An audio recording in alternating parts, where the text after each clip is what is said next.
to Horsefly Chronicles Radio with Julia and Philip Siracusa, sponsored by Carnation, airing live on the United Public Radio Network on 105.3 FM in New Orleans.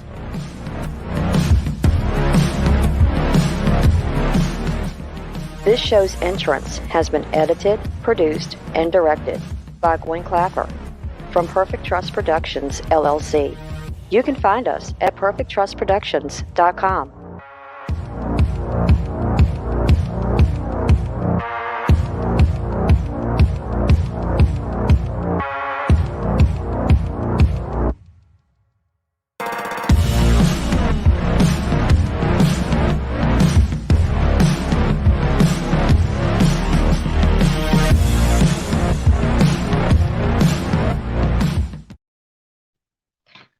Hello, everyone, and welcome to Monday night segment of Horsefly Chronicles Radio with myself, Julia Siracusa, and Phil Siracusa. We're broadcasting live from the International Public Radio and the United Paranormal Radio Network on 105.3 FM from New Orleans. This evening's show is fully sponsored by Carnation, so we want to thank them for this sponsorship. You'll have to do a few things in order to participate. Go over to our YouTube channel, UFO Paranormal Radio, or International Public Radio. You can also go into all the Facebook stations, UFO Paranormal Radio Network, UFO Undercover with Joe Montaldo, News on the Flip Side, Twitch, SoundCloud, and Podbeam, and also go over to our group, Horsefly Chronicles Radio, and get in there if you're not a member already. And if you have any questions for our guests, please ask. So guys, tonight we have two amazing guests, right, Phil? So we're going to introduce them and then they will come and join us. So please welcome Dan Baldwin and George Sewell to the show. Dan is a professional writer, often a ghostwriter for other professionals. He has written and co-written or ghosted more than 50 books and has won numerous awards. He's also an expert pendulum dowser, having used the pendulum to assist in finding missing persons for over 15 years. George is active in all aspects of theater, with a degree in speech and journalism from Northwestern State University and a Master's of Arts degree in drama and communications. He's an author of many books and is a retired counselor in the field of addictive disorders. You can find out more about Dan and George on their websites, www.danbaldwin.com and www.georgesewell.com. So please, let's welcome them to the show. Welcome. Good to be here. Hello, how are you? Wonderful. Thank you. So we have one of the two guests. Nice to meet you. The other one didn't pop on yet, so we're going to get started. So what I'd like to do, my name is Phil Siracusa, and I'd like to ask you to take us to the beginning, how you got started and what you do. So let's go back on the clock a little bit. Okay, well, we're talking about our new book, Paranormal Pendulum 3. It's the third in the series of books that Dan wrote the first two, and we collaborated on this third one where Dan is using the pendulum dowser as a technique for investigating what's happening with the dearly departed, what are they living through, what's been their experience in making a transition in their current state. Those were the first two books. And with that background, in September of 2017, up in Shreveport, Louisiana, the northwest corner, a Shreveport woman named Lindsay Higgins had a decision that she made at that time that she was no longer going to suppress her lifelong involvement with what we would call abductions by ETs and other encounters with spirits all her life. And the way that she did that was she listened to a podcast that mentioned that a Hollywood production company was looking for people who had lifelong involvements in some sort of paranormal encounters. And she wrote up her story and bravely sent it to them. And within 14 hours, they responded with a formal Skype interview for her, and then boom, booked her into what would become the first season of Netflix series called Haunted. And hers was episode 5. Mm-hmm. And that's kind of what got things rolling, because the producers asked Lindsay, well, do you know of anybody else in Shreveport or the area who's had similar experiences or who knows about these kind of activities in the greater Shreveport, Bossier City area? And she had a friend that was aware of some of her experiences. So she asked a friend, and the friend said, oh my gosh, you need to call George Sewell. And well, I was a mutual friend, obviously. And one night the phone rang, and I generally don't answer the house phone because it's junk calls most of the time, but just had a hint that I better answer this, and I did. And it was, well, is this George Sewell? Yes. This is Lindsay Higgins. So-and-so said I should call you and we could talk. And we talked for 2 hours, as Lindsay kind of described many of the circumstances in her life from beginning around age 2.5 up until the recent time. And what I was able to do at that moment was, back in the late 1980s and early 90s, I was affiliated with the Mutual UFO Network, and I was the assistant state director for Louisiana. So I had an opportunity to talk to many people, particularly in Northwest Louisiana, who had encounters or other events or occurrences on their property or in their house or whatnot that they simply could not discuss with anybody. That was their main concern. Who do you talk to with something like this, especially 20, 30 years ago? And at the end of the conversation with Lindsay, I was able to say, Lindsay, pretty much everything you've told me, I've heard from other people. So this is something that is not just specific to you. This is something that fits a number of other people, different times, different locations. I mean, what's happening to you is not a fiction, because it's being experienced by other people. And that kind of got it rolling. And not too much later after that, I was assisting Dan in doing some research for his first 2 paranormal pendulum books. And this involved going to locations in Shreveport and Bossier where there was a known ghost or other presence that staff or patrons had picked up for years. And he would make contact through the pendulum with these entities and have a conversation. We'd often be able to identify them, tell their story. And this became a big part of those 2 books, Paranormal Pendulum 1 and Paranormal Pendulum 2. And in particular, we were intrigued when Dan was in Shreveport and we were visiting some of these locations. And I just kind of as a lark, I said, Dan, let's go by the old Central Station restaurant. It used to be a Central Station railroad station that was bought by restaurateur Joe Fertitta, who's Lindsay's father.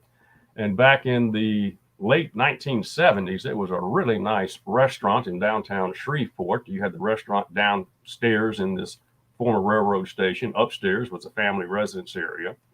And little 2.5-year-old Lindsay very often would be upstairs in her room by herself while the family's downstairs doing the restaurant.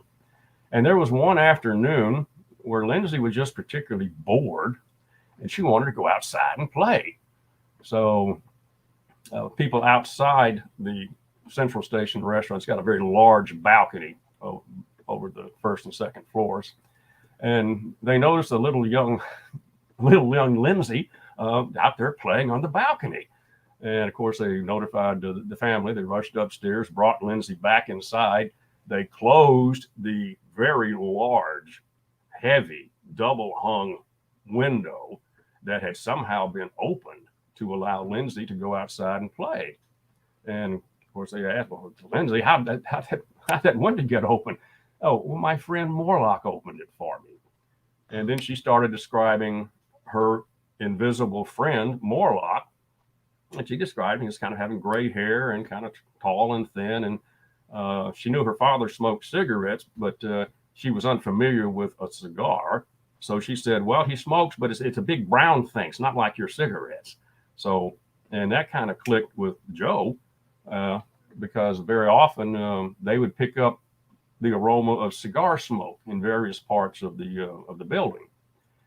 And that kind of got things going. So we went to the central station. It was closed at the time, but nonetheless, Dan had his pendulum. And I said, "Are there any spirits here?" And yes, there were 4 spirits present. And then I told the story I just recounted and asked, "Well, is the spirit that Lindsay knew as Morlock, is that spirit present?" And it was a very definite yes swing of the pendulum.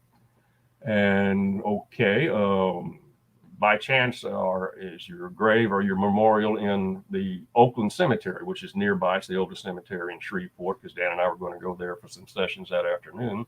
And the response was again, yes. So that began an afternoon of Dan using a pendulum, and we're wandering around the cemetery, being led to a particular family, W.D. Woodworth family, that was to prove to be some players in the book, as we determined. And that kind of got everything going. And once we were playing with that, then okay, Dan had met Lindsay and her husband, Tim. And well, why not? Let's use this paranormal pendulum as an investigative device to see if we can find out what's happening with Lindsay, in particular with the beings that she has seen all of her life, and particularly several instances where she was physically taken. Often there would be other encounters that were not physical in nature, as we learned, but there were definitely very real physical encounters, one of which in the Netflix series is dramatically portrayed, and it's portrayed very well according to what Lindsay experienced.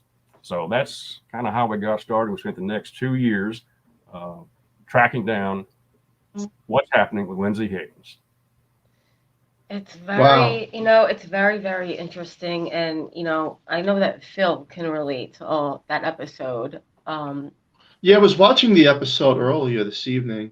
On Netflix. And here's what's interesting. I had a similar experience. And I'm watching it, and it's just bringing back memories. And I'm like, this is too true. The 3 beings and the material objects, how they don't really exist to these beings, like they can just transport through windows or walls. And I've had my own encounter in July 2007, and it's fascinating to know that there's other people out there with similar experiences. And you think it's a dream, you think it's an hallucination, or and then no one believes you, or a prefabrication of the mind, only to realize that as time goes on, there's certain things you're able to do and you can't do. And for example, myself, I can't lift up a mattress. I get electric shock through my fingers ever since 2007. I can't. Anything with a lot of coils, I can't lift. I can't hold the telephone to my left ear. I get some type of a vibrational ring. Not tinnitus. It's like a vibrating sound. So it's interesting that I watched it. I was really mesmerized by that. And I'm glad there's people out there like yourself that look into this. Will you ever get all the answers? I don't know. And, when I was watching that episode, one thing that did ring true to me, when Lindsay, she said, this could be a life experience. Do they want to take me out? No, they don't. They don't. I believe that we're like a GPS to them in some sort of sense where they we're kind of in some type of an experiment. Well, that was one reason why we wanted to spend a couple of years investigating what is happening with Lindsay, particularly in that vein.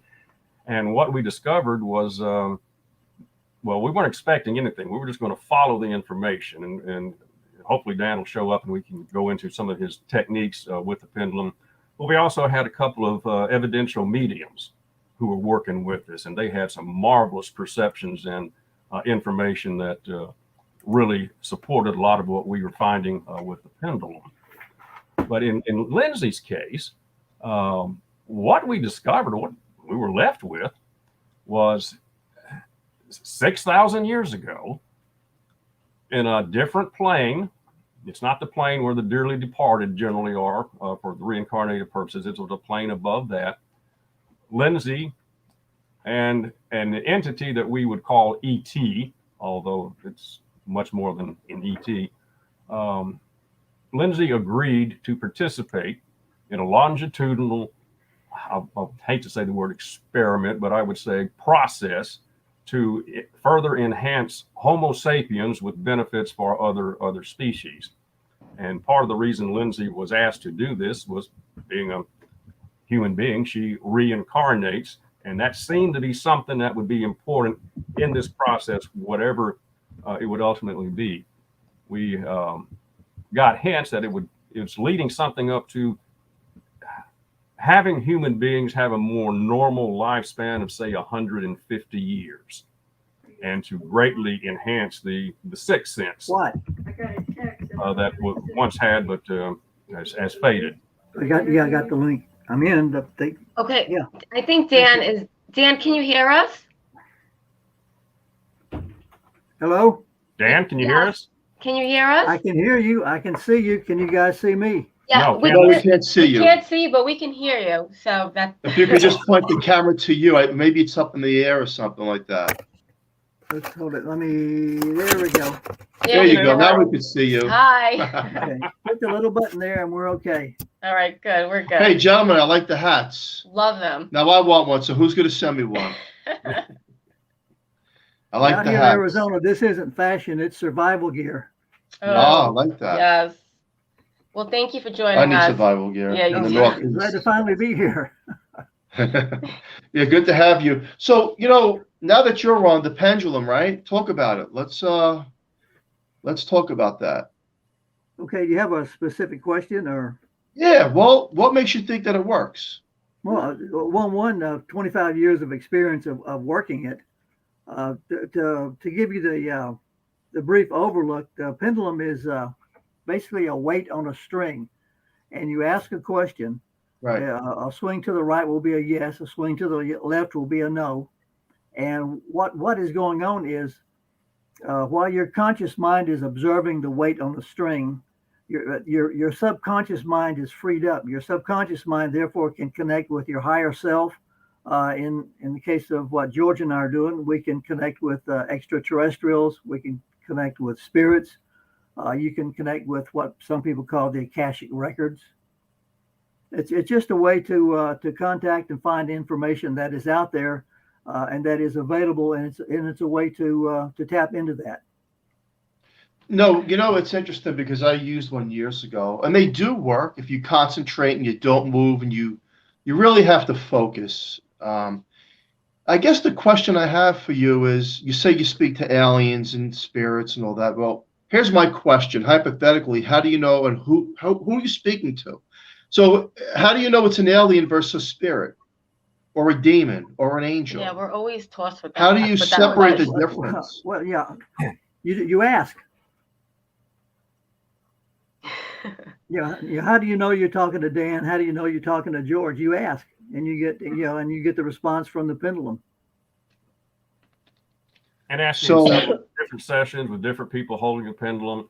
And we also had the two mediums who were working with us. And on two occasions, I did ask ET, again, that's just a handle, would it be possible for him to present to one of the mediums in a session? And Dan, you want to take it over for how that went with Lauren? You're talking about the one out at the park? Yeah. Yeah, we were doing a session out in a park near Barksdale Air Force Base, and we had a young, very talented medium with us, and we were using the pendulum to see who was here. We had the spirits of the deceased person come in.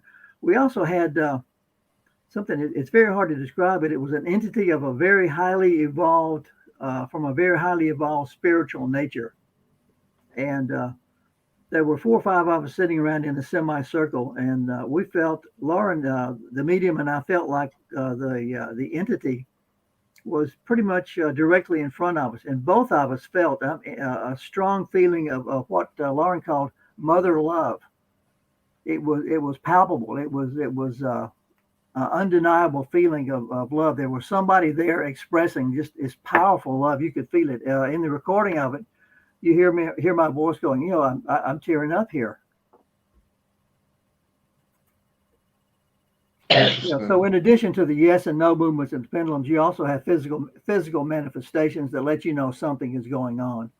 But you also have liars too, because I've used the pendulum, and I do believe in it. Okay, don't get me wrong. Like aliens and ghosts, I believe in all that. I live in a haunted house, for crying out loud. However, people lie. People lie straight out. So if someone dies and they were a liar in the physical realm, doesn't mean they're not going to be a liar in the spiritual realm if they're still roaming that spot. And you could be asking a question, is this Mrs. Jane? They could say yes, but it's really not. It's John, who likes to deceive people. And that's the question. You know, I always question this. And again, I do believe, so, you know, I want to make that clear, but I always question things, especially with the Ouija board and mediums and psychics. Who do we know who we're speaking to? They could tell us anything they want to tell us on the other side. And I ask a lot of false questions, and I get responses to the false questions that don't even exist, which tells me that there's a lot of trickery on the spiritual realm of who are we communicating with. They just, you know, they play off the emotions. Is this really a boy or a girl that says that you died in a fire? Yes. Then I'll go with the trickery questions, and then I get responses back, only to find out that it's an entity playing off of my weakness. So you mentioned aliens. I do believe in aliens, and I've had my own accountant years ago. My question is, someone with the higher being of that intelligence, why would they even want to work with the pendulum with us and not give us something more substantial and a communication like appear in front of us? Well, this was the tool that we were principally using. Okay. And what we discovered was there was a lot of interest in what we were doing, and there was a lot of support from a number of entities to bring this project into book form. So there was a lot of corroboration. We were dealing with a case of family reincarnation. Lindsay, her sister, and her father are in the same familial relations that they were in their most immediate incarnation. And that was of great interest. And because of the newspapers and other records available in Shreveport, I was able to get some definite histories, if you will, and events of this particular family, the W.D. Woodward family. And the information we were getting in the pendulum sessions was corroborated by the actual historical record. And we had a curator at the Spring Street Museum in Shreveport. It's kind of Shreveport's historical museum, and he was able to assist in validating addresses that were used in, say, 1908 in Shreveport. You can pull out a plat from that time and show, yes, that house was there. It was at that address. So we had a lot of corroboration when we were dealing with the entities in the process of finding out how all this is tied together. So there was a lot of checks and balance. We were investigating. We weren't parlor gaming or looking for entertainment. We were trying to find out what's happening with Lindsay Higgins and her life, and some very curious things unfolded during that 2 years. Most definitely, we're not alone in the universe. And I don't need I say this over and over again. I'm going to keep saying it. I don't need Fox News or CNN telling me that we're the only ones out here, because we're not. It's people like myself and people like what you do that help others learn that some of these things that people are going through are true. And if you don't believe, then that's your problem. Quite frankly, I know what I went through. I'm a New Yorker. I don't believe anything anybody tells me straight out. I don't care who you are. But when I experience something and I can't explain it, and other people are telling me about it, that I didn't even talk about it, then it's a fact. And that's a substance. And when you got a fact and a substance, at that point, I don't care who believes the story. Aliens are real, period. We're not alone. We don't know everything, which leads me to a question, a very, very significant question. The pendulum, you can find missing people. Say again? The pendulum, you've used that in the work to find missing people.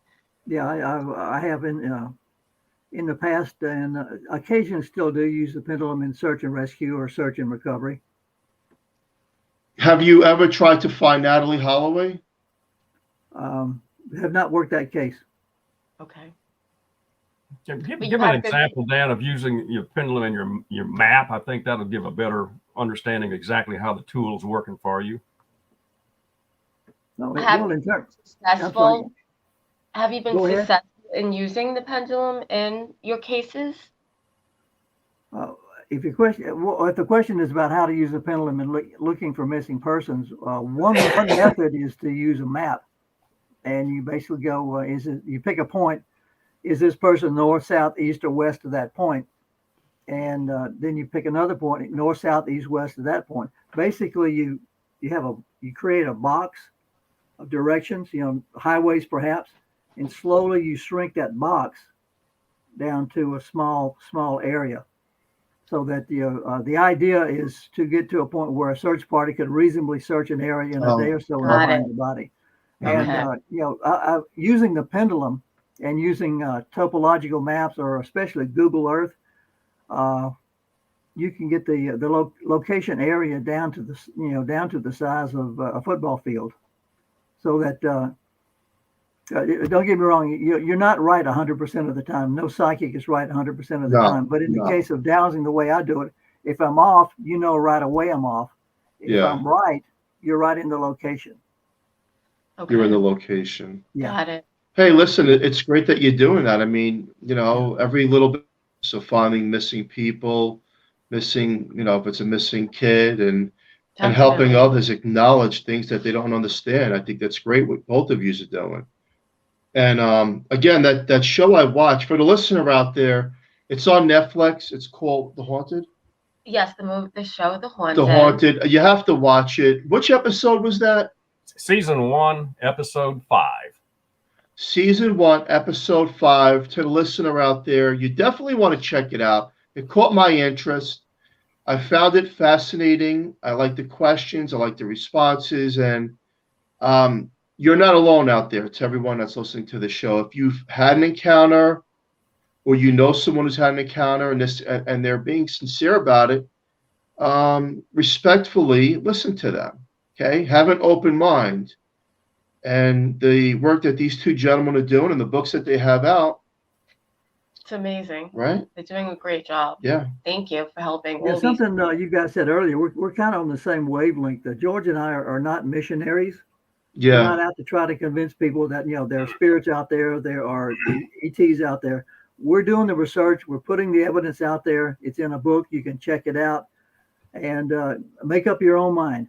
Yes. Yes. One thing we do is encourage people to actually, if you're a skeptic, go check it out yourself. Pendulums are cheap. The technique is easy to learn, or find another technique that works for your particular mindset. But get out there and find out for yourself. You just said something that I want to target. You said your mindset. Here's a question, whoever wants to answer this. Is it possible that only some of us are able to have this conscious awareness of, for example, the ETs in the spirit realm, and others don't have it and they'll never have it in the physical realm? And I ask that because if a UFO is to appear in the sky and there's 2 million people, would 500,000 of those people say, I don't see anything? Because it's part of the mindset. Yeah, I've got several friends who, if a UFO landed in front of their house and parked on the street, they would see a Volkswagen. There it is. There it is. That's what I was looking for. That's just the way it is. So yeah, with friends like that, they're dear friends, but I'm not a missionary. I don't try to change their mind. Here's the information. Yeah, let me. I agree. I'll kind of answer your question there, Philip, about multiple people are there and there's something occurs and maybe only one or two of them, perceive it.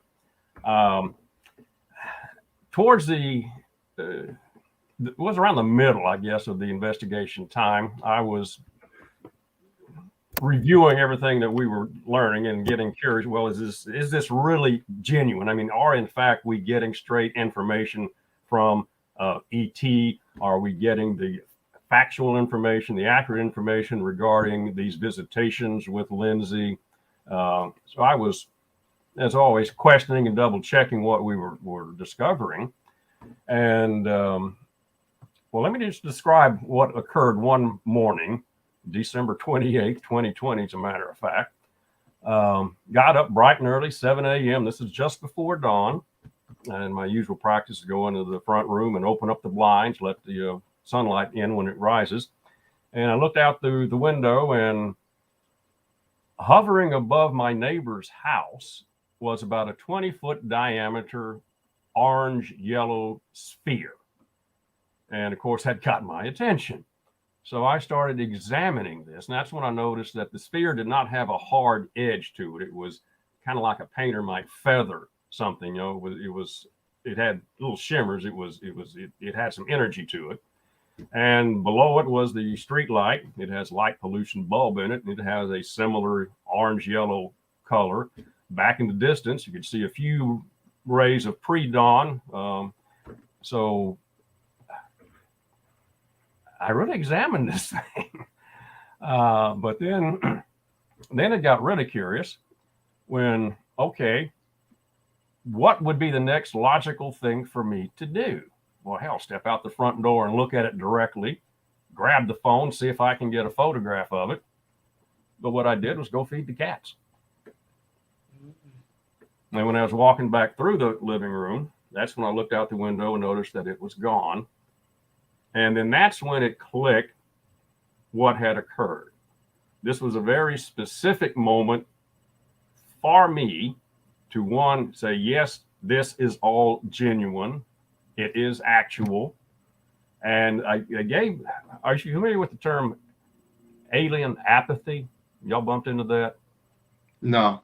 Okay, that's a term that's often used in some of the research to describe a person who has an encounter of some sort, but they react to it in a way different from what you would expect or from what they would expect.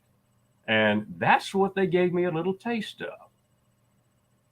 Don't go outside. Don't take a picture of it. Go feed the cats. And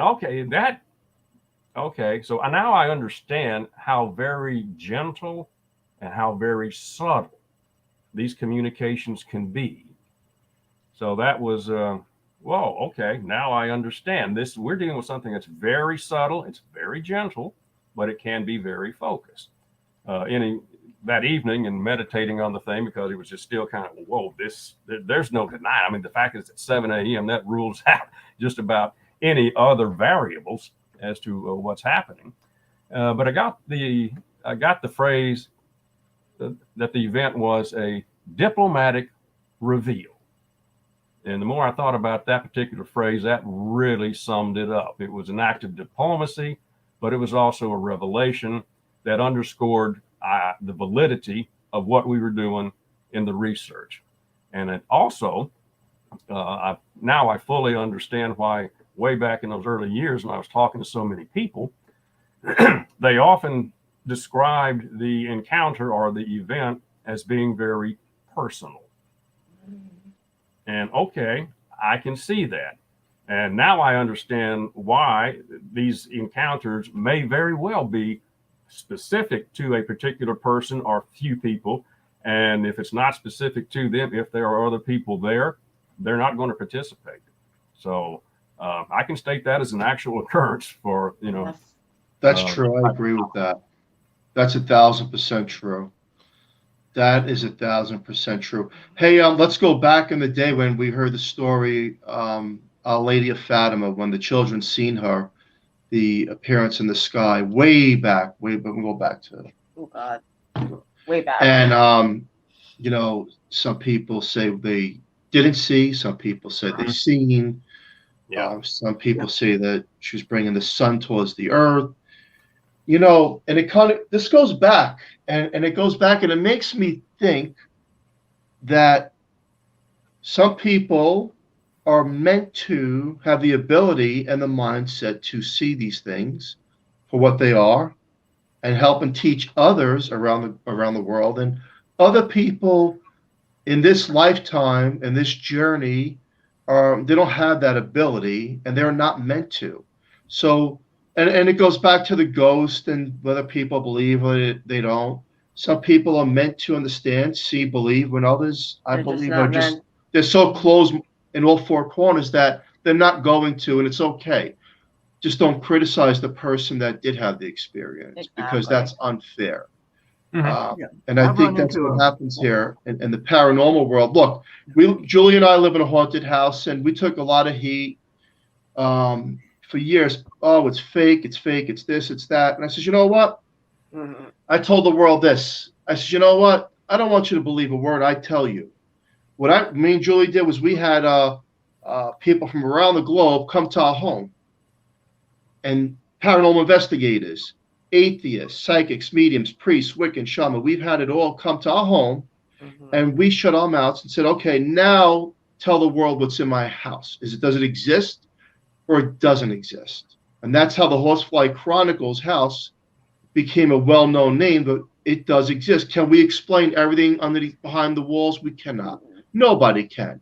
But what we do know is that these things do exist. Alien encounters, the grays, these spiritual encounters with higher beings and lower vibrations as well. This is all true. And that's why I respect what both of you are doing. I feel like it's important for people to know, and there should be more authentic shows of quality, teaching people the truth, that these things do exist. And let's get rid of the fabrications and the fluff just because it may be boring at times. Because the truth is, whether you're UFO hunting or taking someone's interview who's been abducted or going into a haunted location, quite frankly, I explain it as you could put one fish in a lake and keep casting, and you may not get that fish for days. It can be quite boring, but it's true. Well, because the fish remains in the lake. What's interesting on that line, Phil, is I'm going to pass this over to Dan and let him describe some of the experiences he had, not only during the investigation, but it's still occurring, regarding the CE5 technique, Close Encounters of the Fifth Kind technique, with Stephen Greer. That's your cue, Dan. Oh, well, yeah. In terms of validation, George and we're not. I don't want to use the word skeptic, but we also want validation. We want proof of what's going on. Mm-hmm. And in terms early on when we wanted to, we were wondering, are we really talking with extraterrestrials or not? So we pretty much embarked on an exploration. You're familiar with Dr. Stephen Greer, his technique, aren't you? Yes. Contacting UFOs. Yes. Basically, you for the audience, basically you meditate on contact, then you go out and you send out positive, loving vibrations to the universe, and then the ETs show up. So out here in the West, I have a great opportunity to head out to where there's nobody else for 20 or 30, 40 miles. And on several trips, I've been out, basically away from any lights, away from any city, away from any traffic, away from anybody. Pretty much did I'm here. There's nobody going to see us. It's okay. And I would meditate, and then I would sit out, and beam out the positive vibrations. And so far, I'm 4 for 4. There's been definite bright lights exhibiting non-ballistic motion in the sky in response to a request. Wow, that's interesting. Yeah, the most dramatic was up in New Mexico. I was down by the Gila River, and no light from any city anywhere. The nearest city was 20 miles away, way over on the other side of the mountain range. So there was nothing to interfere, no airports, nothing. And I did the meditation, and I sat down, and I just, I love everybody. Send out positive vibrations. Would you please show up? And due north of me, there was like a brilliant, bright flash. There's the whitest light you can imagine, about the size of a street light from a block away. That was that big, much bigger, quarter the size of the moon. It was flash, and then a huge arc of bright light all the way across the sky. Fascinating. That's There's incredible. No way that could be an airplane, a meteor. No way it could be a satellite. No, you can tell the had to be, difference "Okay, Dan, between. here's your You show." can tell the difference between that. If you have a quarter of a brain, you could tell the difference because you could see a plane, you could see a rocket. I mean, you could see that if something is right there, like you're explaining it, and has a quick movement and it goes brighter, it's a fact. That becomes a fact. What's that singer's name that had that show out? We were watching it a few months ago. Demi Lovato. Yeah. Demi Lovato. Well, what you're saying is she was doing that experiment with Skinwalker Ranch. Yes. She was doing that experiment that you're talking about, and they were filming up in the sky, and then sure enough comes these bright lights from a far distance. Yeah. It's incredible. Yeah.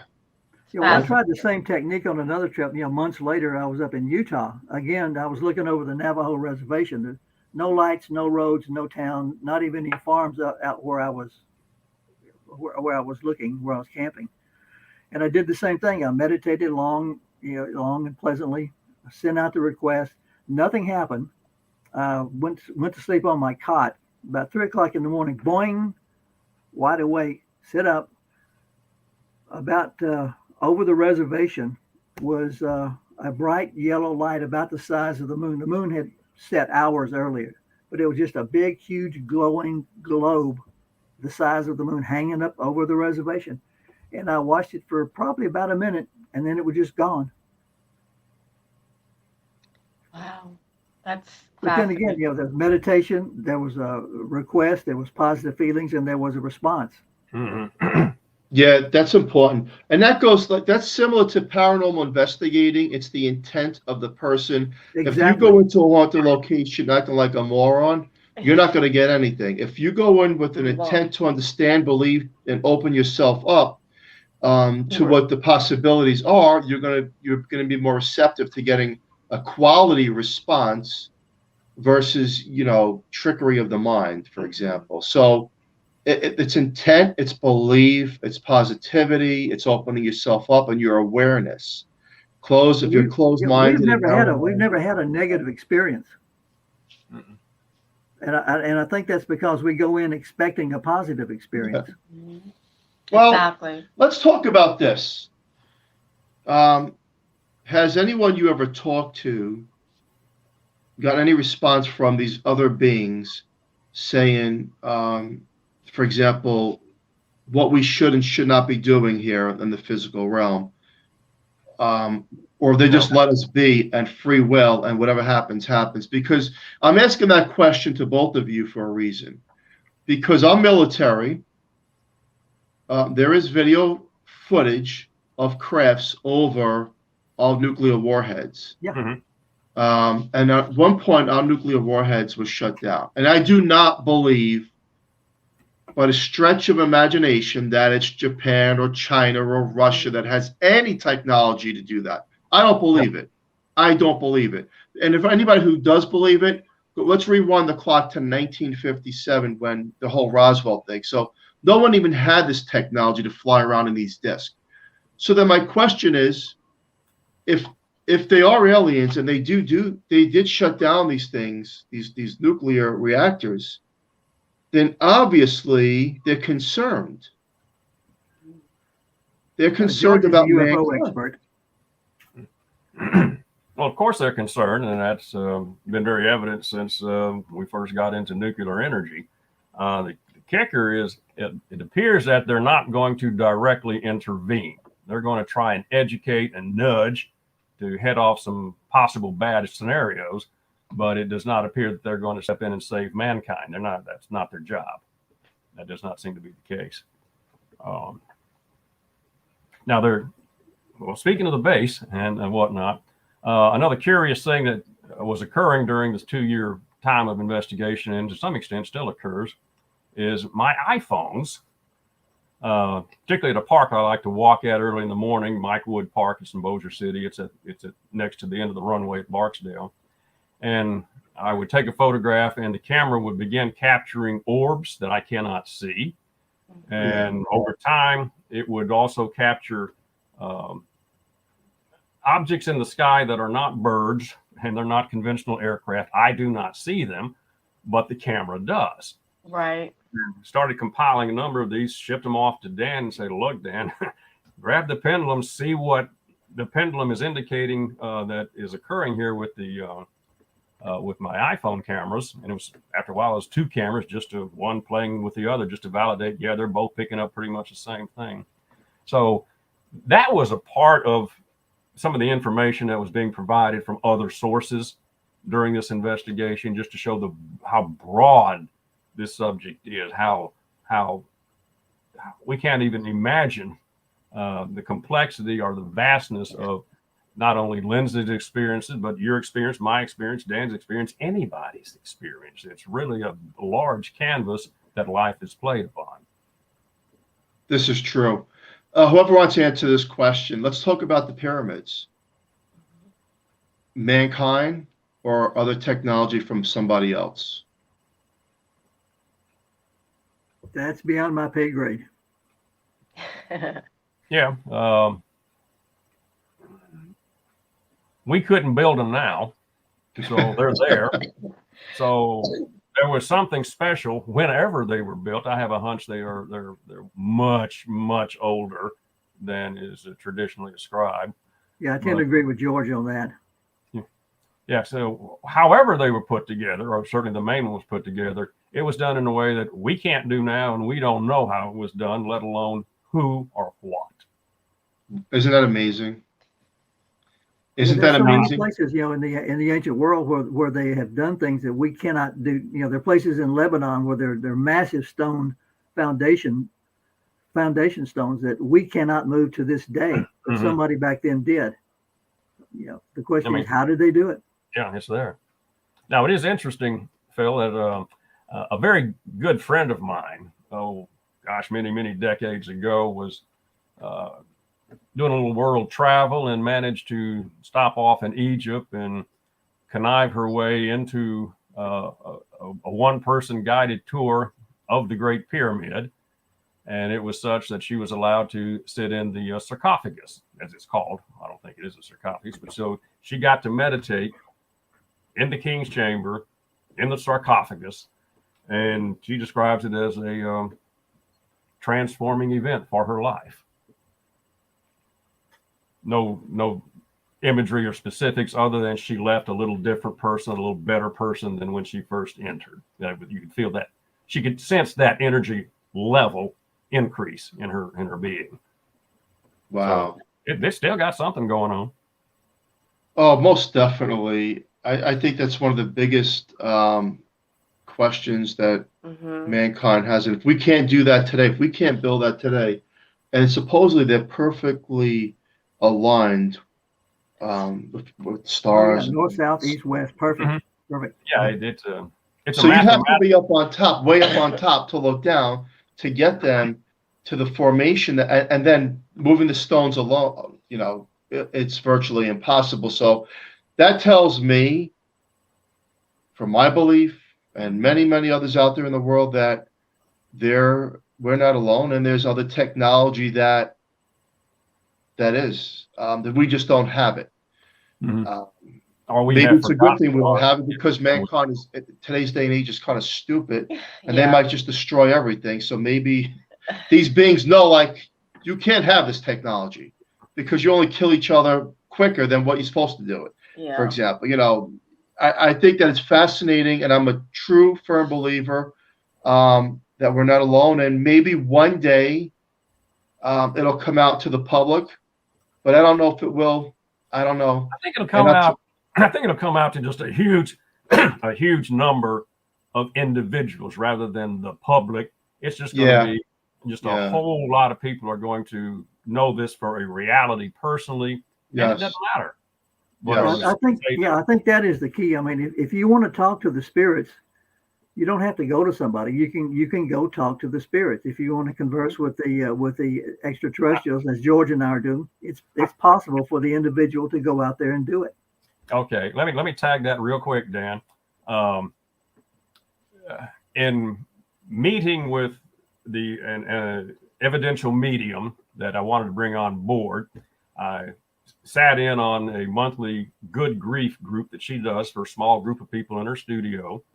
And I had not met her at that time. I was just sitting in the group, and she had one of her spirits do its thing with one of the people in the audience. And then she turned and looked at me and began putting out some information that I didn't identify with it. And she said, okay, well, that spirit is stepped aside. Now here's another one.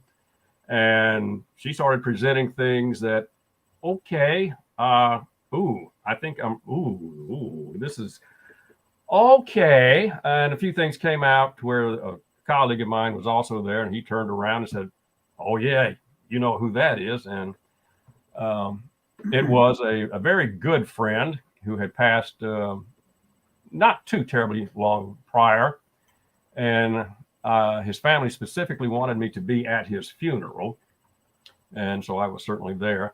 But during the service, I wasn't paying any attention to that. I was just having a good half-hour mental conversation with my good friend about all the good times we had had and how much I appreciated how he'd helped me in these various ways. And so that's what I did. But at the Good Grief Circle, Colleen, the medium, said, well, did you do his eulogy? No. It was important for you to be there? Yeah. Well, he wants me to let you know that he heard you. Wow. So that was my good friend's way of saying, okay, keep that mental communication going because it can be two-way. We get it. So that was very generous of my good friend. That always makes you feel good when you get that validation right there, right? Yeah, absolutely. Most definitely. That's fascinating. Hey, Jim, where can people get your books? Give us the name of the books, some of the books, and all that good stuff, and all your contact information. Okay, I'll start first, and then I'll let George tell his books. But the book George and I wrote is the Paranormal Pendulum 3.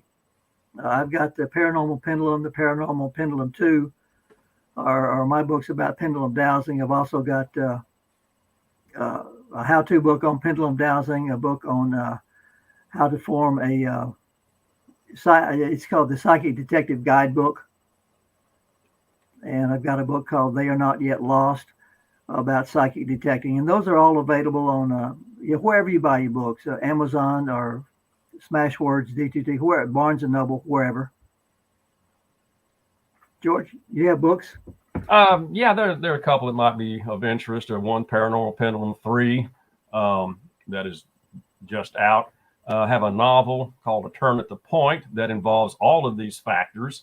And kind of my signature book is Habits, Patterns, and Thoughts That Go Bump in the Night. And these are all available at Amazon. And I have more information about them and some other interesting things at my website, which is www.georgeesewell.com. Okay. So whoever wants to go first, give me, what can people take away from reading the books? I need a takeaway. It's a very, very, very large universe. You are an important part of it, and you can become more a bigger and more engaging participant in it. Very good. And you will, okay. And then, so by reading the book, you will benefit from. Well, you'll benefit from from Lindsay's experience. We Go can. ahead. And I think they'll also benefit from, like I mentioned about the Orange Globe and Dan's CE5 experience. There was some other stuff that we didn't even touch on that were involved in this investigation, just to realize just how broad and exciting life is. And we stayed really focused on Lindsay. We could have gone 1,000 ways with this. I know. We have to have you guys back on. The hour flew by, so we can really, because I have a lot of questions that. Yeah, we had a lot of questions we didn't get to because I think this is fascinating knowledge from both of you. And people should, and that's why I asked you what can people take away from the book and all that good stuff. So to the listener out there, easy read, Phil. It's an easy, quick read. It's a small book. It's not a huge, cumbersome book. It moves quickly. It's just a good read on an actual investigation into actual events and lots of surprises. And tell the listeners where they can see the episode again from Lindsay. Netflix, it's their Haunted is the name of the series. Season 1, episode 5. Okay. Is Haunted still around, or is that still? It should be. Yeah, I don't know if it's got I know they had 3 seasons, but you can still get Haunted, and they'll have your first season there. I'm not sure if a 4th season is coming out. They're still working on that. You know what I'd love to see? Gentlemen like yourself, and maybe one day where science can talk to people like both of you, and combine the knowledge. You know, I will say one thing before we get off the show, that CERN, the government knows a lot more than we do with CERN and what they're doing and what they're trying to look for and all that good stuff. So as paranormal investigators and psychics and mediums, I think that everyone's doing a great job. And I hope that one day science and the paranormal can somehow combine into a form of understanding the awareness of other things that are out there, and not so closed, narrow-minded that follow this book of religion and this is the only thing you follow.